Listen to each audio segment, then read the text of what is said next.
সুপ্রদর্শক, দুঃখ আছে, মৃত্যু আছে, বিরহ দহনও জাগে, কিন্তু তারপরেও শান্তি আছে, উৎসব আছে, আনন্দের মেলবন্ধনও আছে।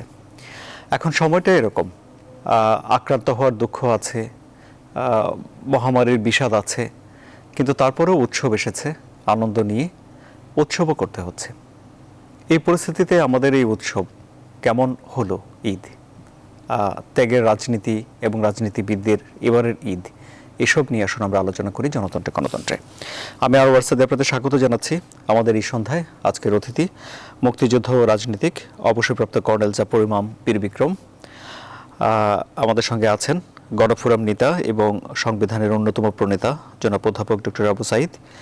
আমাদের সঙ্গে আছেন, যোগ দেবেন বিএনপির ভাইস চেয়ারম্যান ও মুক্তিযোদ্ধা অবসরপ্রাপ্ত মেজর হাফিজউদ্দিন আহমেদ বীর বিক্রম।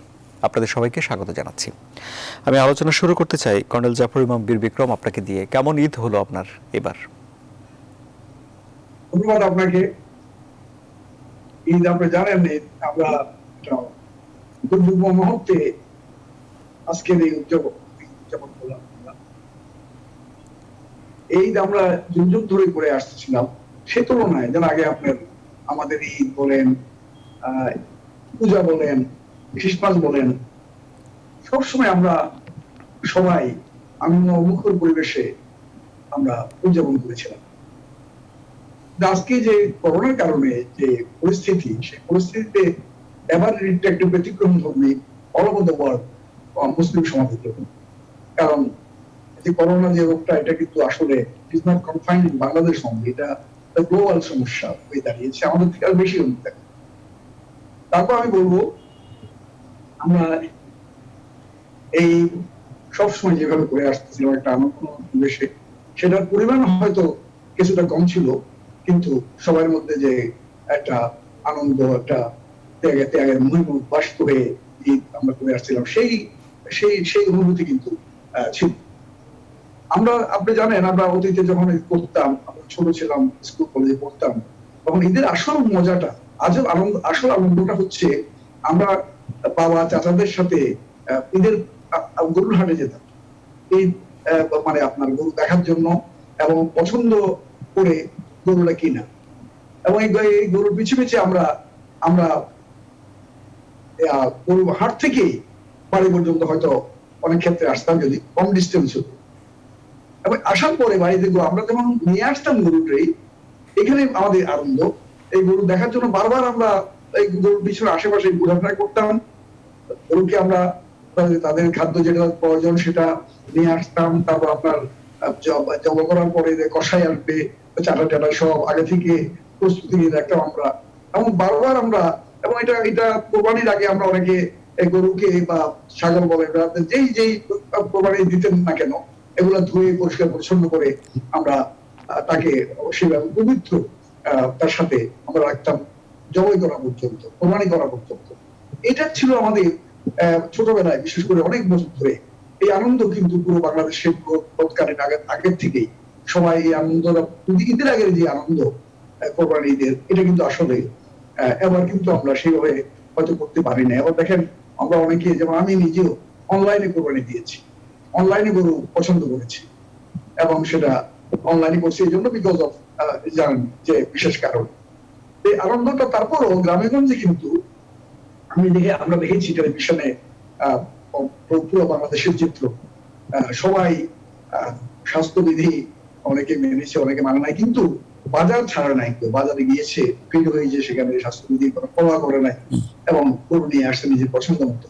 এবং এটা কোরবানি দেওয়া পর্যন্ত সবাই একটা মানে আগের যে জ্ঞানটা ছিল, গরুটা জবাই পর্যন্ত তাকে তার ছেলে থাকা, তার আশেপাশে থাকা, এটা কিন্তু ছিল। কিন্তু এই আমরা ছেলেপেলেরা, বিশেষ করে ছোট ছেলেপেলেরা এখনো সেটা মেনটেন করে, এখন সেটা রক্ষা করে। যাই হোক, আমি এই আনন্দঘন পরিবেশ, যদিও আমরা এটা গ্লোবাল কারণের কারণে আমরা সেভাবে পালন করতে পারি নাই। আমি পালন নেই ঈদের, আমি আমার এলাকাবাসী, বিশেষ করে ফেনী,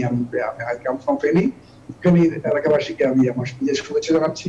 পাশাপাশি ঈদের শুভেচ্ছা জানাচ্ছি দেশবাসীকে, বিশেষ করে মুক্তিযোদ্ধা যারা আমার সহযোদ্ধা ছিল তাদেরকে, এবং সর্বস্তরের সবাইকে। আজকে এটা আমাদের ইসলাম জাতি যে নেশন বলি আমরা, এটা জি। আহ, কর্নেল জাফর ইমাম বীর বিক্রম, আমি আবারও আপনার কাছে আমি আসবো। জনাব অধ্যাপক ডক্টর আবু সাঈদ,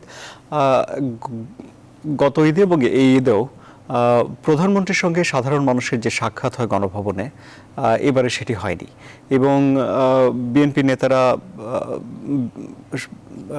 তাদের প্রতিষ্ঠাতা জিয়া রহমানের সমাধিসৌধে গেছেন সেখানে শ্রদ্ধা জানাতে। সন্ধ্যার দিকে আমরা খবর পেলাম এই কিছুক্ষণ আগে যে বিএনপির স্থায়ী কমিটির সদস্যরা বেগম জিয়ার সঙ্গে শুভেচ্ছা বিনিময় করতে যাচ্ছেন। কিন্তু এই পরিস্থিতিতে এসে রাজনীতিবিদদের শীর্ষ যারা নেতা আছেন তাদেরও কর্মসূচিতে রদবদল এসেছে। তাহলে কি রাজনীতিতে একটা বিশাল পরিবর্তন ঘটে গেল এখন, যা ঈদকে সামনে রেখে পরিষ্কার হচ্ছে? এখন ঈদকে সামনে রেখে পরিবর্তন হচ্ছে তা না, সময়ের প্রেক্ষাপটেই পরিস্থিতির কারণে পরিবর্তিত হতে হয়, রাজনীতি পরিবর্তিত হয়। তবে একটু আগে আমার অত্যন্ত শ্রদ্ধেয় বীর মুক্তিযোদ্ধা স্বর্ণমুখী যুদ্ধ করেছেন জাফর ইমাম সাহেব, তাকে অভিনন্দন জানাই এই কারণে, নিশ্চয়ই তিনি মনে করতে পারবেন 1971 সালে আমরা যে রমজানের ঈদ পালন করেছিলাম, সম্ভবত অক্টোবর মাসে 20-21 অক্টোবর হবে, 21 তারিখে, 21 নভেম্বর, 22 নভেম্বর, 22 নভেম্বর, হ্যাঁ, এটা শুরু হয়েছিল অক্টোবর মাসে 20-21 তারিখে, 21-22 তারিখে অক্টোবরে আমরা পালন করেছি। সেদিনও কিন্তু আমরা একটা ভয়ঙ্কর যুদ্ধের ভিতর ছিলাম, পিছপা হয়নি, কারণ আমাদের শক্তি, সাহস, তার সাথে সাথে লক্ষ্য এবং সব মিলে আমাদের ভিতরে তেজদীপ্ত যে সাহসী বক্ষপট, তা নিয়ে আমরা সামনে এগিয়ে গেছিলাম। ঈদের কোরবানির ঈদে বলা হয় আত্মত্যাগের মহিমান্বিত হোক। আমি যতগুলো মেসেজ পেয়েছি সব জায়গায় প্রায় আত্মত্যাগের মহিমায় আমরা মহিমান্বিত হব, এই কথাটি সবাই লিখেছেন। আত্মত্যাগ কিভাবে হবে? এটা কি শুধুমাত্র ব্যক্তির আত্মত্যাগ, সমাজের আত্মত্যাগ, না রাষ্ট্রের আত্মত্যাগ? এই আত্মত্যাগের বিশ্লেষণ কিভাবে দেওয়া যেতে পারে? আত্মত্যাগ সবাই মিলে যদি দেই, সবাই মিলে সম্মিলিতভাবে যদি করি, তাহলে কেবল ঈদটা আনন্দময় হয়ে ওঠে। আমরা কি তা করছি? আমরা তো করছি না। আজকে অবশ্যই আপনি শুরু করেছেন এই অতি মারির সময়ে, আমি অবশ্যই শ্রদ্ধা জানাবো ফ্রন্ট লাইনে যারা কাজ করছেন এই মহামারীর দিনে, এই কোরবানির দিনেও, আইন শৃঙ্খলা বাহিনী, ডাক্তার, নার্স, তারপর স্বাস্থ্যকর্মীরা, স্বাস্থ্যর সাথে সংশ্লিষ্ট যারা আছেন তারা, এবং সেনাবাহিনীর লোক, সবাইকে আমি অভিনন্দন জানাবো। এবং রাজনৈতিক বহু নেতা কর্মী আছে যারা নিজেরা ঈদের যা কিছু আছে তাই ভাগাভাগি করে নেওয়ার জন্য আপ্রাণ চেষ্টা করছেন এবং করেন। এটা হলো ত্যাগের রাজনীতির একটা। না, আপনি বলছেন রাষ্ট্রের আত্মত্যাগ বলতে আপনি কি বোঝান? রাষ্ট্রের ত্যাগের কথা বলবো যে ধনী এবং গরিবের ভিতরে যে বৈষম্য আছে তা কিছুটা দূর করা। তারপরে হলো অপচয় যে হচ্ছে, অনিয়ম যে হচ্ছে, বাহুল্য যা হচ্ছে, তাকে কাটছাট করে, তাকে নির্মমভাবে কাটছাট করে রাষ্ট্রকে কৃচ্ছ সাধনার দিকে অনেকটা এগিয়ে যেতে হবে। তাহলে রাষ্ট্র যে মূলনীতিতে চলে এখন, মুক্তবাজার অর্থনীতি, গণতন্ত্র, সেখানে তো পুঁজি থাকবে, বৈষম্যও থাকবে, তাই নয় কি? হ্যাঁ, পুঁজি থাকবে, বৈষম্য থাকবে, কিন্তু তার মাত্রাহীন নয়। স্টকলেজের একটা বই আছে যে পুঁজিবাদের অর্থনীতি, সে অর্থনীতির ভিতরে পরিষ্কার উনি বলেছেন পুঁজিবাদকে নিয়ন্ত্রণ না করলে সেটা দানব হয়ে যায়। পুঁজিবাদকে নিয়ন্ত্রণ করে স্বচ্ছতা, জবাবদিহিতার ভিতর যদি নিয়ে আসতে পারেন, তাহলে অবশ্যই পুঁজিবাদ যে মানুষের কল্যাণ করে না তা নয়, তবে নিয়ন্ত্রিতভাবে সেটা রাখতে হয়, না হলে পুঁজিবাদের সর্বগ্রাসী থাবায় প্রতিটি মানুষ ক্ষতিগ্রস্ত হয়। গণতান্ত্রিক ব্যবস্থায় কি তা সম্ভব নিয়ন্ত্রণ করা? হ্যাঁ, অবশ্যই। কারণ হলো ভোগের রাজনীতি নয়, পুঁজিবাদী সমাজ ভোগের দিকে দৌড়াচ্ছে। সেখানে তার লাগাম টেনে ধরে তাকে ত্যাগের দিকে, কৃচ্ছতার দিকে, এবং তারা যেভাবে দুর্নীতি অনিয়ম করছে সেটাকে বাদ দেওয়ার জন্য রাষ্ট্র নির্মমভাবে যদি এই কাজগুলো করে, তাহলে রাষ্ট্রীয় যে ত্যাগের কথা বলছি, রাষ্ট্রের ত্যাগ করতে হবে। এবং রাষ্ট্রের পঞ্জীবিত যে কোষাগার আছে সেখান থেকে সাধারণ মানুষের জন্য যদি রাষ্ট্র যেমনটি দিচ্ছে তার চেয়ে অধিক সংখ্যক 4 কোটি 5 কোটি লোককেও যদি এই দুর্দিনে, এই দুঃসময়ে তারা যদি দলমত নির্বিশেষে প্রতিটি মানুষকে অন্ন, বস্ত্র, শিক্ষা, বিশেষ করে আমি এখন বলবো অন্ন এবং শিক্ষার দিকে, স্বাস্থ্যের দিকে আরো বেশি করে তাকায়, তাহলে হবে সেটা রাষ্ট্রের একটা ত্যাগের দিক। না হলে যে ধরনের রাষ্ট্র কাঠামো গড়ে উঠেছে আমাদের, সেই রাষ্ট্র কাঠামো ভোগবাদিতার দিকে। আপনি সত্যিকার ভাবে প্রশ্ন করেছেন, পুঁজিবাদী অর্থনীতি হলো ভোগের রাজনীতি, কিন্তু ভোগের সীমাহীন ভোগ মানুষকে ধ্বংস করে দেয়, যেমন রাষ্ট্রকে ধ্বংস করে। আমি আপনার কাছে আবারও আসবো। জনাব অধ্যাপক আবু সাঈদ আমাদের সঙ্গে যুক্ত আছেন, বিএনপির ভাইস চেয়ারম্যান, মুক্তিযোদ্ধা, বীর বিক্রম অবসরপ্রাপ্ত মেজর হাফিজউদ্দিন আহমেদ। আপনাকে স্বাগত জানাচ্ছি। আমরা আজকে আলোচনা করছি ঈদ এবং ত্যাগের রাজনীতি নিয়ে। বিশেষ করে করোনার এই পরিস্থিতিতে ঈদ একটু ভিন্নভাবে উদযাপিত হচ্ছে, রাজনৈতিক কর্মকাণ্ডও একটু ভিন্নভাবে হচ্ছে। তারপরেও আমরা দেখলাম যে বেগম জিয়ার সঙ্গে বিএনপির শীর্ষ নেতারা শুভেচ্ছা বিনিময় করতে গেছেন। কি মনে হয় আপনার, এই করোনাকালীন এই সময়ে ঈদ কেমন হচ্ছে, রাজনীতি বা কেমন চলছে? ঈদ মোবারক জানাচ্ছি দর্শক শ্রোতা সবাইকে। বাংলাদেশে বর্তমানে আমরা তো একটি মহামারীকে হয়ে আছি, সুতরাং এই মুহূর্তে সবকিছু ছাপিয়েই স্বাস্থ্য ব্যবস্থার বর্তমান পরিস্থিতির দিকেই সবাই দৃষ্টি নিবদ্ধ রয়েছে এবং দেশবাসী অত্যন্ত হতাশ হয়েছে। এতদিন শুনতাম যে বাংলাদেশ উন্নয়নের রোল মডেল, কিন্তু এই করোনা আমাদেরকে দেখিয়ে দিল যে দেশের স্বাস্থ্য ব্যবস্থা কি বেহাল দশা। সাধারণ মানুষ হসপিটালে তার জন্য বেড নাই, অ্যাম্বুলেন্সেই তাকে, অনেকেই ন্যূনতম চিকিৎসা সুবিধা না পেয়ে পৃথিবী থেকে বিদায় নিয়েছে। বোঝাই যাচ্ছে যে সাধারণ মানুষের জন্য কেউ নেই। এখানে সরকার বলেন, রাষ্ট্রযন্ত্র বলেন, আমলাতন্ত্র বলেন, সবকিছু আছে নিজেদের মতলব উদ্ধারের জন্য। এবার আসি রাজনীতির প্রসঙ্গে, যে সম্পর্কে আপনি বলেছেন দেশে কোনো রাজনীতি নেই। এটি একদলীয় ব্যবস্থা এখন চলছে। একটি দল যা ইচ্ছা তাই করতে পারে, তাদের যে ক্ষমতায় আরোহণেরও কোনো বৈধতা নেই। জনগণের নির্বাচিত সরকার এই দেশে নাই, দেশে গণতন্ত্র নাই।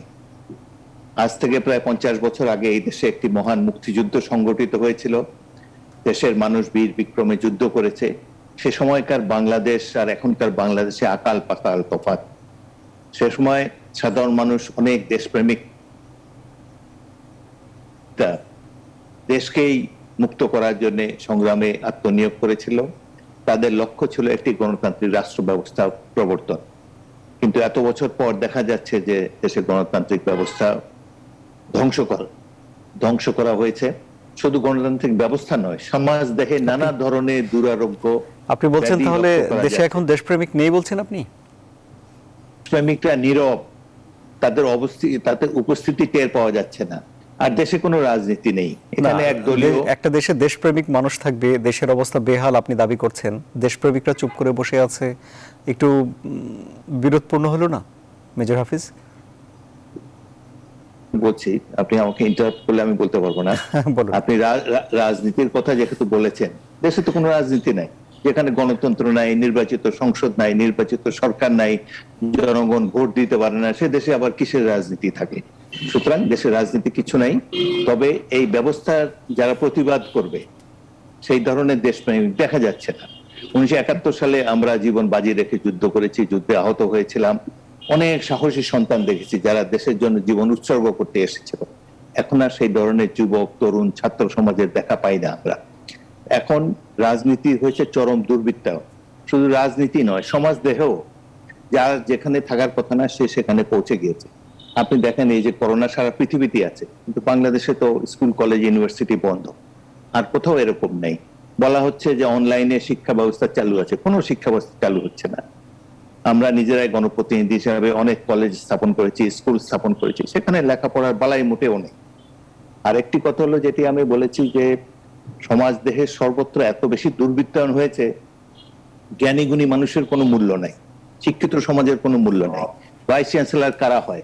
আমরা ঢাকা বিশ্ববিদ্যালয়ের ছাত্র ছিলাম, তখন কারা ভাইস চ্যান্সেলর হতো? জ্ঞানী গুণী পণ্ডিত ব্যক্তি, নমস্য ব্যক্তি। আর এখন দেখেন একজন মস্তান, দলবাজ, অশিক্ষিত, নকলবাজ, তাকে ধরে এনে সর্বোচ্চ পদে বসিয়ে দেওয়া হচ্ছে। এবং রাজনীতির মধ্যে এতই দুর্বৃত্তায়ন হয়েছে যে জ্ঞানী গুণী জনপ্রিয় ব্যক্তি খোঁজার চাইতে সবাই মাসলম্যান খোঁজে। বড় বড় প্রত্যেকটি, আমি সব রাজনৈতিক দলের কথাই বলবো, কোনো একটি রাজনৈতিক দলকে দোষ দিতে চাই না। একের পর এক ধীরে ধীরে এমন ভাবে সংক্রমিত হয়েছে এই মাসলম্যান ব্যাধি, যার ফলে প্রকৃত রাজনৈতিক কর্মীরা রাজনৈতিক দলে এখন কোনো অবস্থান নাই। এখন হঠাৎ করে টাকা পয়সা দিয়ে যে কোনো লোক এমপি হতে পারে। কিছুদিন আগে দেখেছেন যে কুয়েতে ধরা পড়েছে একজন এমপি, অশিক্ষিত, শুধুমাত্র টাকা জোরে নিজেও এমপি হয়েছে, স্ত্রীকেও এমপি বানিয়েছে। এই ধরনের অবস্থা তো বাংলাদেশে আমরা আশা করি না কখনো। আর দেশপ্রেমিকদের কথা যদি বলেন, সত্যি কথা বলতেই হবে, 1971-এর মুক্তিযুদ্ধ আমরা দেখেছি, এখনো দেখছি। এখন যে দেশপ্রেমিক কই, আমার তো চোখে পড়ে না, আপনারা দেখতে পারেন। রাজপথে যদি এই গণতন্ত্র প্রতিষ্ঠার জন্য আন্দোলন করার জন্য ডাক দেন, কাউকে পাওয়া যাবে না। এবং জনগণের একটা অংশের ধারণা যে দেশে গণতন্ত্র প্রতিষ্ঠা বোধহয় রাজনৈতিক দলেরই কর্তব্য। প্রত্যেক নাগরিকের যে ব্যাপারে একটু কর্তব্য আছে, তাদের সবার যে দায়বদ্ধতা আছে, এটি তারা মনে করে না। রাজনৈতিক দল রাজপথে গুলি খেয়ে জীবন বিসর্জন দিয়ে গণতন্ত্র প্রতিষ্ঠা করে দেবে, এবং সাধারণ মানুষ যারা দূর থেকে 71 সালেও গ্রামে গঞ্জে গিয়ে খালি রেডিও শুনেছেন, সেই ধরনের তারা সুযোগ সুবিধা নেবেন পরবর্তীকালে। এটি হলো তাদের মনোভাব। কিন্তু বিশেষ করে ছাত্র সমাজ, তরুণ সমাজের কাছ থেকে আমরা আরো বেশি দেশপ্রেম আশা করি, আরো দায়বদ্ধতা আশা করি, আরো লড়াকু মনোভাব আশা করি, যারা গণতন্ত্র প্রতিষ্ঠার জন্য এবং মুক্তিযুদ্ধের মূল্যবোধকে প্রতিষ্ঠা করার জন্য রাজপথে বলিষ্ঠভাবে এগিয়ে আসবেন, অগণতান্ত্রিক সরকারের অবসান ঘটাবেন, এবং দেশে গণতন্ত্র প্রতিষ্ঠা করার জন্য যা কিছু করা প্রয়োজন হলে আবার জীবন বিসর্জন দিতে হবে। কিন্তু সমাজদেহে প্রত্যেকটি অঙ্গনে যে দুর্নীতি, যে ধরনের দুর্নীতি এবং অপসংস্কৃতি এবং সাথে সাথে দুর্বৃত্তায়ন ঘটেছে, এটি নির্মূল করাই আজকের দিনে আমাদের প্রধান শপথ হওয়া উচিত বলে আমরা মনে করি। আমি আপনার কাছে আবারও আসবো। জনাব কর্নেল জাফর ইমাম বীর বিক্রম, জনাব মেজর হাফিজ উদ্দিন আহমেদ বীর বিক্রম যে বর্তমান সময়ের বিশ্লেষণ করলেন, তাতে তো মনে হচ্ছে তিনি মোটেও সন্তুষ্ট নন এই সময় নিয়ে। কি বলবেন আপনি?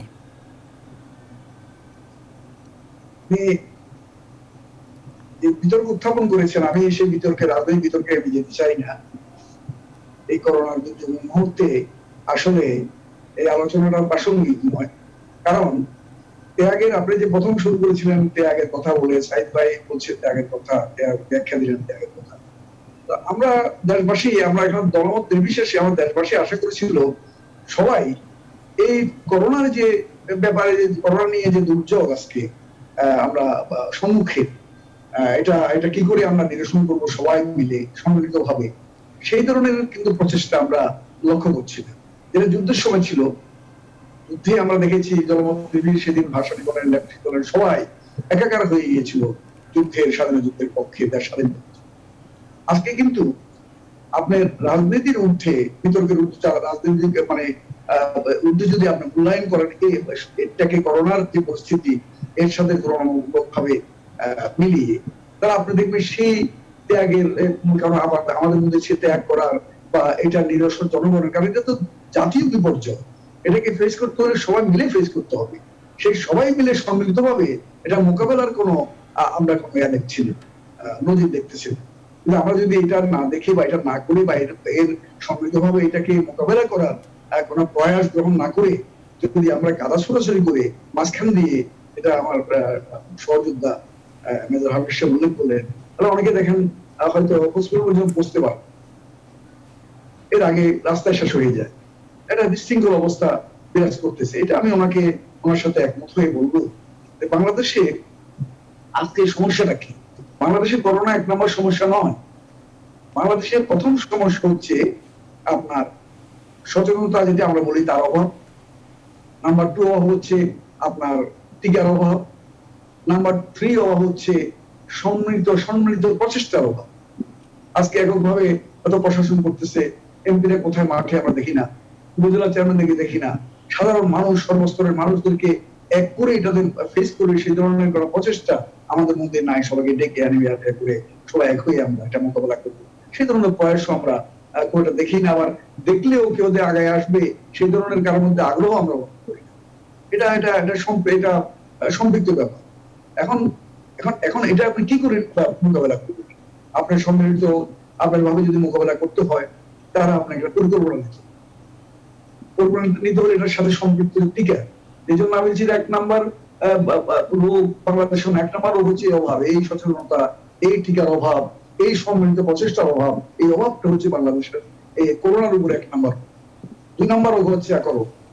আজকে দেখেন এই জন্যই তো আমরা হসপিটালে রুগীরা সব ঢাকাতে বিভিন্ন মফস্বল সব থেকে ঢাকা দিয়ে আসছে। এদেরকে কোন হসপিটালে যাবে, এটা কোনো কোঅর্ডিনেশন আছে, কোনো মনিটরিং আছে? আপনার কোন মফস্বলে হসপিটালগুলোতে আপনার কোথায় অক্সিজেন নেই, কোথায় ডাক্তারের অভাব আছে, এই ধরনের কোন প্রচেষ্টা স্বাস্থ্য মন্ত্রণালয় বলেন অনুমতি আছে? শেখ হাসিনা ব্যক্তিগত ভাবে বলবো, প্রধানমন্ত্রীর ব্যক্তিগত যে আগ্রহ, ব্যক্তিগত যে চ্যালেঞ্জ হিসেবে উনি এটা গ্রহণ করেছেন, বিশ্বে কিন্তু এটা একটা নজির স্থাপন করছে। আমি বলবো এটা রাজনৈতিক যুদ্ধ বলবো, এটাকে রাজনৈতিক কারণে যদি কেউ খাটো করে দেখেন এটা আবার অন্যায় হবে। কারণ এই জন্য বলছি, বিশ্বের অনেক দেশ আছে, আপনার আমি নাম করতে গেলে অনেক সময় লাগবে, তারা এখনো টিকা শুরু করতে পারে। আজকে আমরা আবার শুরু করেছি এবং আমাদের স্বাস্থ্য মন্ত্রণালয় থেকে আমাদের বড় আমলা বলেন, নেতা বলেন, ব্যবসায়ী বলেন, সবাই ব্যর্থ হয়েছে টিকা আনতে। প্রধানমন্ত্রী উনি বললেন না টিকা আসবে, টিকা আমি আনবো, টিকা ছাড়া কেউ থাকবে। এই যে একটা মনে করেন, এটা এখন উনি আওয়ামী লীগ করে, আপনি হয়তো বিএনপি করেন, এই জন্য আপনি সেটাকে সেই প্রচেষ্টাকে প্রশংসা করবেন না, সেটা কিন্তু আবার অপসংস্কৃতি। এই সংস্কৃতির কথা বললেন যে আমরা সবাই মিলে আজকে এই উদযাপন করি, আমাদের মধ্যে সাম্প্রদায়িক সম্প্রীতি আগেও ছিল, এখনো আছে। তো আমি বলবো এখানে কিন্তু আমাদের ঘাটতিটা একটু একটা ঘাটতি রয়েছে আমাদের মধ্যে, মানে মিলের সম্মিলিত প্রচেষ্টা করার জন্য যে প্রাথমিক যে আগ্রহ, দেশপ্রেম যে থাকতে হয়, সেই দেশপ্রেম থাকলে তো আমরা সম্মিলিত প্রচেষ্টার জন্য আমরা সবাই আহ্বান জানাই। এই দেশপ্রেম নিয়ে আমরা পরামর্শ নির্বিশেষে সেদিন আমরা যুদ্ধ করেছিলাম, আজকে এটাকে আমরা করোনা কেন মোকাবেলা করতে পারবো? এই জন্য আমি এটা বলে শেষ করবো, আপনার এই করোনা, আপনার এই বিপর্যয় আপনার মোকাবেলায় সফল হবেন না যদি সম্মিলিত প্রচেষ্টা না থাকে, এবং সম্মিলিত প্রচেষ্টার মধ্যে কোনো ঘাটতি রয়েছে। যেন আমরা দেখেন টিকা, আমি 1 মিনিট আপনার সময় নিচ্ছি বেশি। টিকা রেজিস্ট্রেশনের জন্য দেখেন, রেজিস্ট্রেশন করার সময় আমি এলিফ্যান্ট রোডে থাকি, আমি আমার ধানমন্ডি যারা থাকে তারা আবার সিএমসি রেজিস্ট্রেশন করছে, তাদের এলাকাতে রেজিস্ট্রেশন করে নাই। সো এই যে একটা, এটা কেন বলছি, তাহলে এলাকা ভিত্তিক আমরা জানেন না, এখানে হয়তো 2 লক্ষ লোক বাস করে একটা পার্টিকুলার এলাকাতে, আমরা হয়তো টিকা দিচ্ছেন 500-300 জনকে, আর বাকি অন্য এলাকার আরেকজন, এই যে ছিন্নমের এখানের মধ্যে এইটাও মনিটরিং নাই। তারপর হচ্ছে আপনার আমাদের শ্রমিক শ্রেণী, এই আমাদের দেশের গার্মেন্টস। আমাদের একটা বিরতির সময় হলো। জনাব কর্নেল জাফর ইমাম বীর বিক্রম, আপনার অনুমতি নিয়ে একটা বিরতিতে যাই, ফিরে এসে আরো বিশ্লেষণ শুনবো আমরা। সুপ্রিয় দর্শক, আপনারা আমাদের সঙ্গে থাকুন। আবারও স্বাগত। আপনারা দেখছেন জনতন্ত্র গণতন্ত্র। অধ্যাপক ডক্টর আবু সাঈদ, জনাব কর্নেল জাফর ইমাম বীর বিক্রম বলছেন যে এই মুহূর্তে টিকার প্রাপ্যতা একটি গুরুত্বপূর্ণ বিষয়, কিন্তু গভর্নমেন্টের হাতে এখন বেশ প্রায় 2 কোটির ডোজের মতো টিকা সরকারের হাতে এসেছে, এবং বিশেষজ্ঞরা বলছেন যে যেহেতু স্বাস্থ্যবিধি মানার বিষয়ে সচেতনতা সবার ভেতরে দেখা যাচ্ছে না, কাজেই টিকাটি এখন একটি ভরসা। সেক্ষেত্রে বাংলাদেশের সামনে আসলে আর কি পথ খোলা আছে টিকা সংগ্রহ করার বা নিজেরা উৎপাদন করার কোনো সম্ভাবনা, এসব কি ভাবেন আপনি টিকা নিয়ে? দেখেন, টেলিভিশনে এই টিকা নিয়ে, কোভিড নিয়ে এত প্রতিদিন আলোচনা হচ্ছে, সেখানে আলোচনা করা খুব দুরূহ ব্যাপার, এটা বিশেষজ্ঞরা পারেন। তবে আমি বলতে চাই, বাংলাদেশে প্রথম থেকে যদি টিকা উৎপাদনের ব্যবস্থা করত কোশিয়ারে, তাহলে আমাদের এই সমস্যাটা হতো না। আমরা দেশপ্রেমিক বলি, কিন্তু সেই বাংলাদেশের ভিতরে আমাদের যে সক্ষম জনবল আছে এখনো, যারা বিশেষজ্ঞ আছেন স্বাস্থ্য বিষয়ে কিংবা অন্যান্য বিষয়ে, তাদেরকে আমরা কাজে লাগাই না, অবহেলা করি।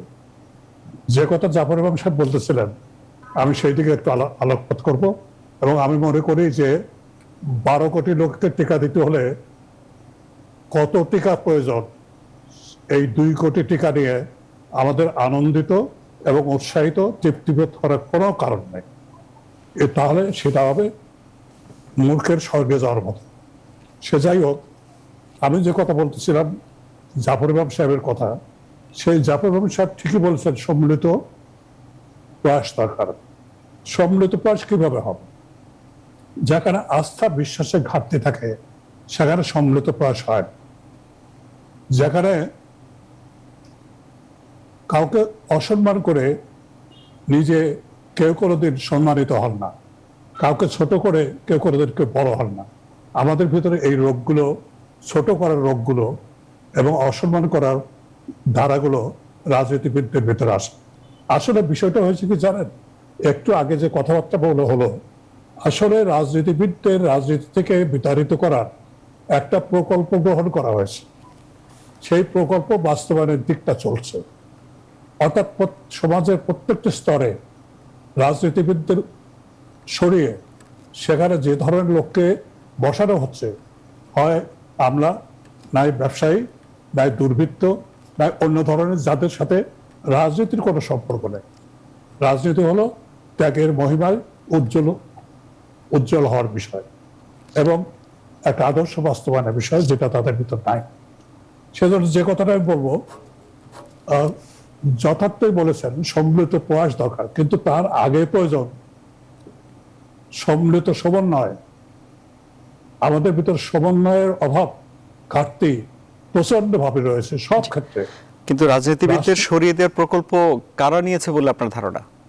এটা তো পরিষ্কার আপনারা দেখতে পাচ্ছেন যে আজকে ৭৫ সনে আমি জেলা গভর্নর হয়েছিলাম, সমস্ত প্রশাসনিক ক্ষমতা দেওয়া হয়েছে। আজকে উপজেলা কিংবা জেলা পরিষদ যে করা হয়েছে, কোনো প্রশাসনিক ক্ষমতা কিংবা কোনো ধরনের ক্ষমতা আছে?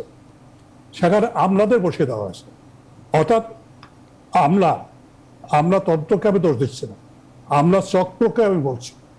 এই আমলা চক্রের কতিপয় লোক, তারা রাজনীতিবিদদের হেয় করার জন্য এবং রাজনীতিবিদদের যাতে রাজনীতির মাঠ থেকে অর্থাৎ ক্ষমতার কেন্দ্রবিন্দু থেকে সরে যায় তার ব্যবস্থা করেছে। এর সাথে যুক্ত হয়েছে নব্য ধনিক শ্রেণী, যেটা প্রথমেই জাফর ইমাম সাহেব বলেছেন, হাফিজ সাহেবও বলেছেন, অনেকে যুদ্ধ করেছেন, অনেকে এখানে বসে রেডিও বীর মুক্তিযোদ্ধা হয়েছেন।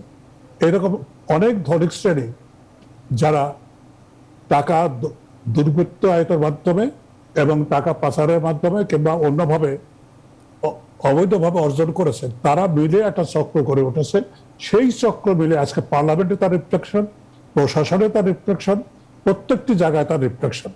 এই জায়গা থেকে আজকে রাজনীতিবিদরা যাতে রাজনীতি দিকে না আসতে পারে সেই ব্যবস্থা তারা করেছে এবং সেটাই তারা পাকাপোক্তভাবে করে যাচ্ছে। সেই জন্য রাজনীতি নেই তা না, রাজনীতি আছে, রাজনীতি না থাকলে রাষ্ট্র চলে না। কিন্তু এর পরিণামটা হয় শেষ পর্যন্ত কর্তৃত্ববাদের একটা শাসন, এবং সেই কর্তৃত্ববাদের শাসনের ফলাফল হলো ভয়াবহ। এবং আমরা এই করোনার অতিমারির ভিতরে বসবাস করছি। তারপরে আমরা দেখতে পাবো যে ধরনের অব্যবস্থা প্রত্যেকটি ক্ষেত্রে চলছে, সেই অব্যবস্থাপনার ভিতর দিয়ে মানুষ ক্ষুব্ধ হয়ে একটা বিস্ফোরণ করবে। এই বিস্ফোরণটা যদি রাজনীতিবিদরা সঠিকভাবে পরিচালনা করতে না পারে অথবা করতে না দেওয়া হয়, তাহলে এটা নৈরাজ্য সৃষ্টি হবে। এই নৈরাজ্য থেকে আমরা মনে করি এখনো সময় আছে, সমস্ত দলমত নির্বিশেষে সবাইকে ডেকে জাফর ইমাম সাহেব যে প্রস্তাব সম্মিলিত প্রয়াস নিতে হবে, সম্মিলিত প্রয়াস শুধু স্বাস্থ্য খাতে না, রাষ্ট্রীয় ব্যবস্থাপনার ক্ষেত্রে, রাজনৈতিক ব্যবস্থাপনার ক্ষেত্রে এবং সার্বিক রাষ্ট্র পরিচালনার ক্ষেত্রে সেটা হয়নি। অনেক ধন্যবাদ অধ্যাপক ডক্টর আবু সাইদ।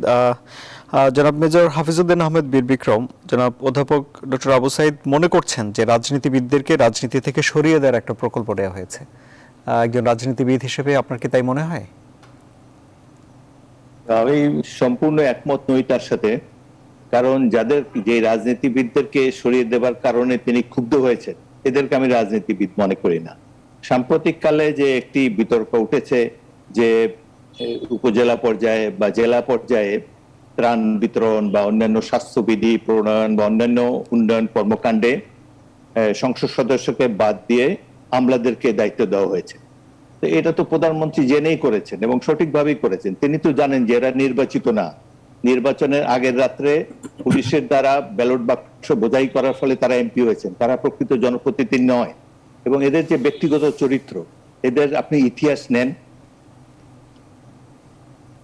সালে মধ্যরাতের সেই তথাকথিত নির্বাচনের পর তাদের এক একজনের কর্মকাণ্ড কি, এরা কি জনকল্যাণে 5 মিনিট সময় ব্যয় করেছে না নিজের কল্যাণ? এই যে যত দুর্নীতি দেখেন, যত সন্ত্রাস দেখেন, যত ধর্ষণ দেখেন, যত অপকর্ম দেখেন, সবকিছুর পিছনে একজন রাজনৈতিক নেতাকে আপনি পাবেন। এবং এই কারণেই বর্তমান প্রধানমন্ত্রী এই রাজনীতি তথাকথিত সংসদ সদস্য বা অন্যান্য নেতাদের উপর থেকে আস্থা হারিয়েছেন।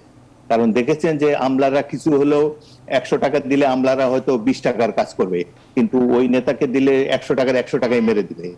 এই অভিজ্ঞতা থেকেই তিনি বাধ্য হয়ে নিজের দলের দুর্বৃত্তায়িত ব্যক্তিবর্গকে সরিয়ে দিয়ে আমলাতন্ত্রের ব্যবস্থা করছেন। আমলাতন্ত্রের মাধ্যমে রাষ্ট্র পরিচালনা করার উদ্যোগ নিয়েছেন। এটি আদর্শ ব্যবস্থা হতে পারে না।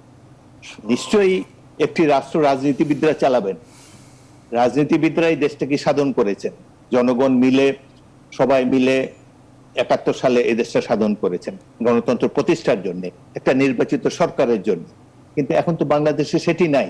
যে কারণে আজকে যেহেতু জনপ্রতিনিধিরা প্রকৃত জনপ্রতিনিধি নন, সেজন্যই তারা আমলাতন্ত্রের বশীভূত হয়ে গিয়েছেন। আমরা তাদেরকে তোয়াক্কা করে না।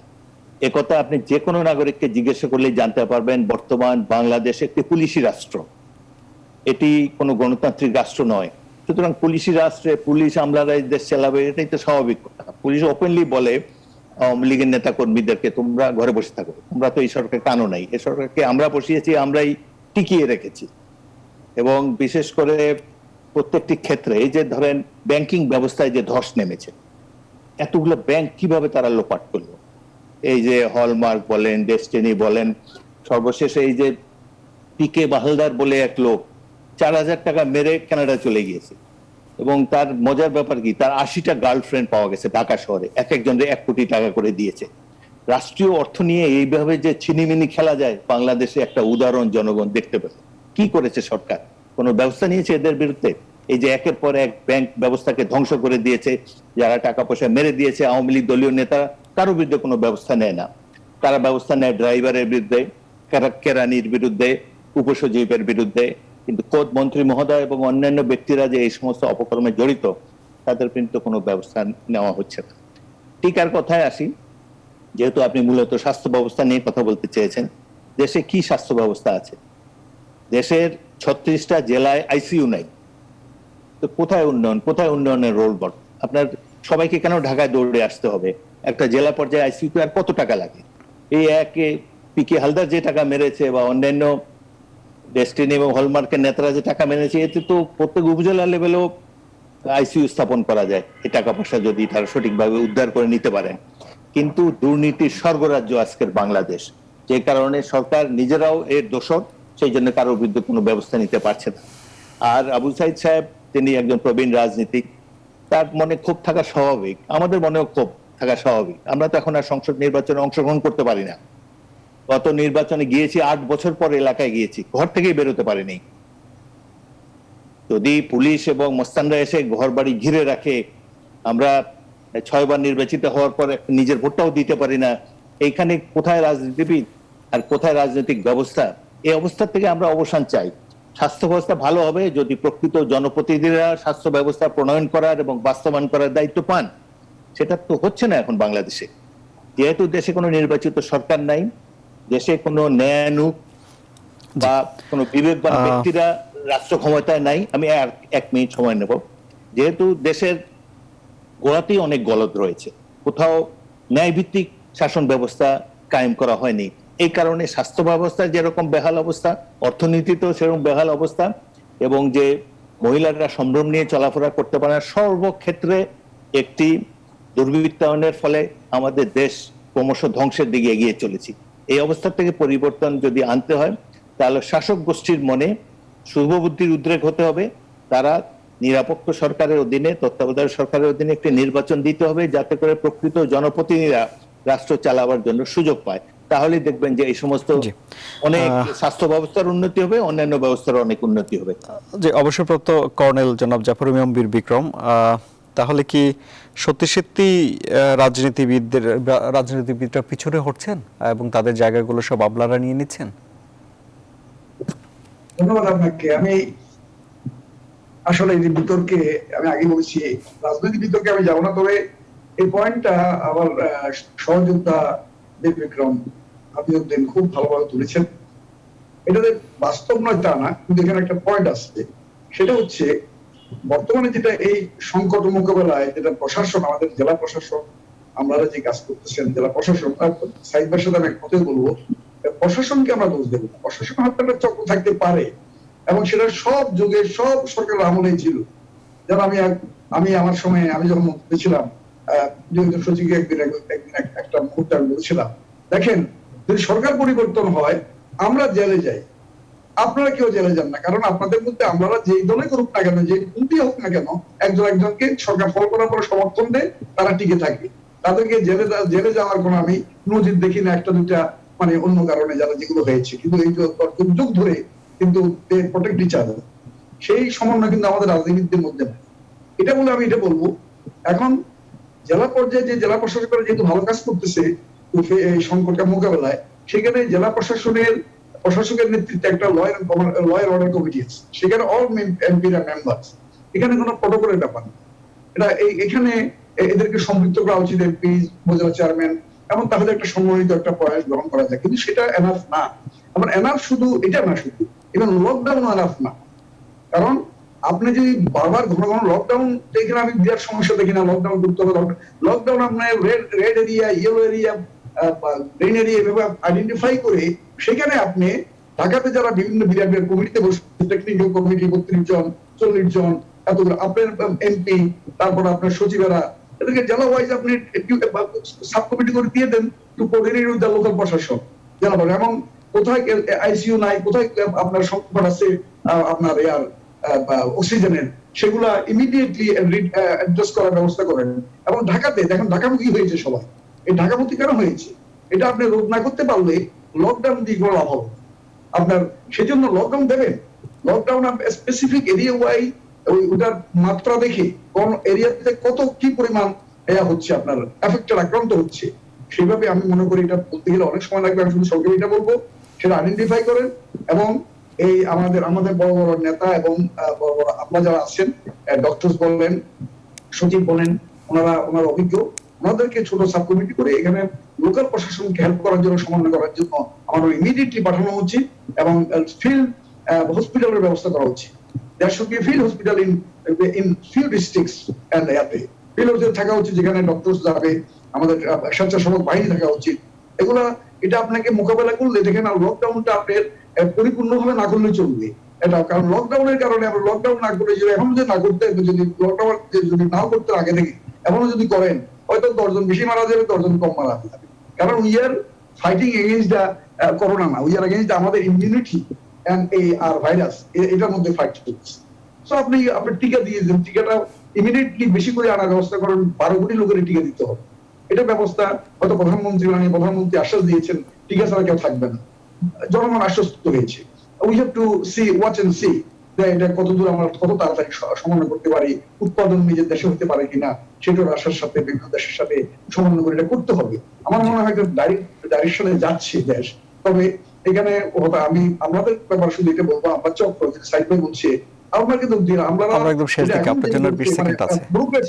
It's a wonderful job they are doing in various districts facing this addressing this সমস্যা, কিন্তু চক্র আছে কিনা অবশ্যই আছে, সেটা আইডেন্টিফাই করতে হবে এবং করে দেখতে হবে কার জন্য এত বছর। যেমন আমরা দেখেন শেখ হাসিনার স্বপ্ন, আপনার প্রধানমন্ত্রীর স্বপ্ন, জি। ওই যে ঘরগুলো নির্মাণ করছে, আমরা এগুলো নিয়ে বলতেছি। আমাদের এরা হাতে কি আর আমরা সময় শুনলাম? নেই। এরা যে জি। করছে, আমি সব- জনাব কর্নেল অবসরপ্রাপ্ত জাফর ইমাম বীর বিক্রম, আপনাকে অনেক অনেক অনেক ধন্যবাদ। আমরা অনুষ্ঠান শেষ করছি, আমাদের হাতে আর সময় নেই।